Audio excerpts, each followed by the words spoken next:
Kills World is an action comedy. I mean, I think it's more action than comedy, but if you're someone like me, it is very much a comedy. This movie stars Bill Skarsgard. We don't know this character's name. He's simply known as Boy. He is deaf and he is mute. The only form of communication he ever gives is his inner voice monologue that's constantly going on. That's the narration of this movie that is voiced by Jon Benjamin. That's right, the guy from Bob's Burgers. He basically lives in this dystopian, Hunger Games-esque sort of society that's ruled by this bitch of a woman. She had his entire family killed when he was a kid. And since then, he's just been training martial arts super hardcore in the jungle, and now he's on a path for vengeance. I wasn't really sure if I was gonna see this movie, if I'm being honest with you guys. Man, I saw the trailer, and I will admit, the trailer looked fun, but it was kind of right on that cusp for me. Like, this is gonna go one of two ways. I'm like, this is either gonna be really fun, or it's gonna be more stupid than fun. So yeah, I was kind of just waiting around for word of mouth, and one of my friends hit me up. He was like, hey, we should check this movie out. And I was like,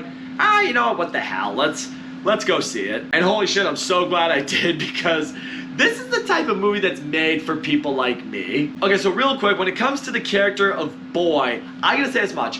Bill Skarsgard as the character and Jon Benjamin as the inner monologue of the character, it was the perfect splat. It's hard for me to say these two had chemistry necessarily, but it ended up being such a perfect marriage for this character. I mean, the way Bill Skarsgård physically acts, the way he fights, the way he expresses himself, the voice in his head that is Jon Benjamin completely accurately portrays how this character is feeling or what this character is doing. It makes for some really great one-liners, and what I love about his inner monologue is you quickly kind of see how closed off this kid has really been from society. Yeah, lost his family as a child, was just hiding in the jungle, just training with some guy. Like, he doesn't really know what's out there. A lot of it's very silly and ridiculous, but it's effective. I mean, I will admit, will this sense of humor be for everyone? Will this movie be for everyone? Definitely not. But for me, I thought it was extremely well timed, well executed, and there were moments I was legitimately dying in this movie. Also, yeah, getting right into the action of this movie. The action of this movie,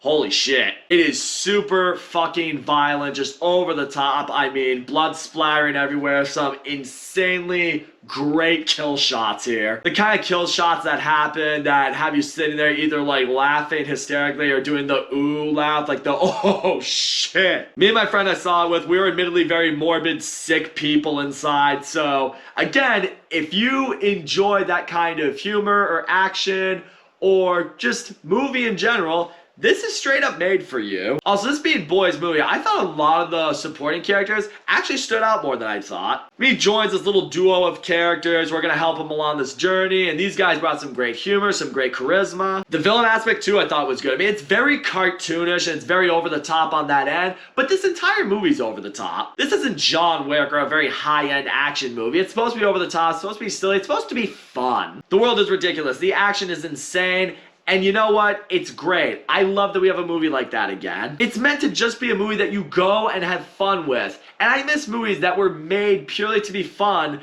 because that's what we go to the movies for, to have a good time. However, before it sounds like I'm completely sucking this movie's dick, is the movie perfect? No, definitely not. Towards the end, the movie throws you with a bunch of twists and turns to try to make for some more emotion, to try to make for some more holy shit moments, and some of the twists actually do make you go, oh wow, that's nuts. But they kind of just keep going with them, and it kind of makes it a little more overly convoluted than it really needed to be. To the point where you kind of step back and take a minute, like, oh, okay, so that's what this is.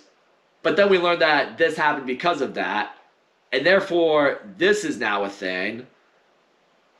Did we really need all that to happen? Took me out of the movie for a little bit, but it didn't compromise it. Also, another positive I want to give the movie, had a surprising amount of heart. And to its core, it's this kid who lost his entire family and had to just get trained into a weapon in the jungle to exact revenge.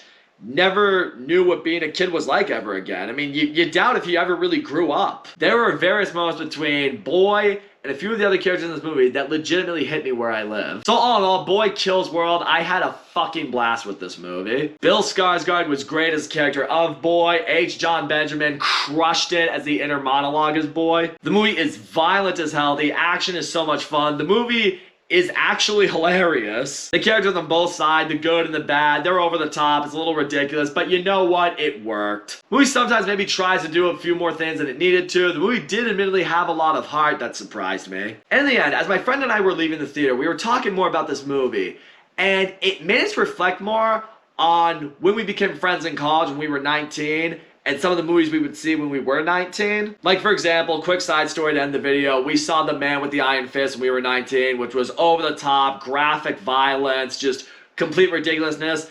But we had a great time with that movie. Would that movie hold up today? No, probably not. I mean, we're 30 now and times have changed and action movies have certainly changed. But we really walked away with an appreciation for Boy Kills World because it feels like that type of movie that we would have been dying to see as these 19-year-old college kids. But now, even 11 years later, we feel like this is the type of movie that matures enough to still appeal to that 19-year-old that's living in you, while also still catering to the 30-year-old you are now, or the adult you are now. Kind of, if you consider yourself an adult. If legally you're an adult. Point is, it brought me back to some good old times, and that ain't nothing. In the end, I'm definitely gonna remember Boy Kills World. I loved this movie. I thought it was great. So that's all I gotta say, guys. Thank you so much for watching my video. And as always, don't forget to leave a comment, like, subscribe, and I will see you all next time.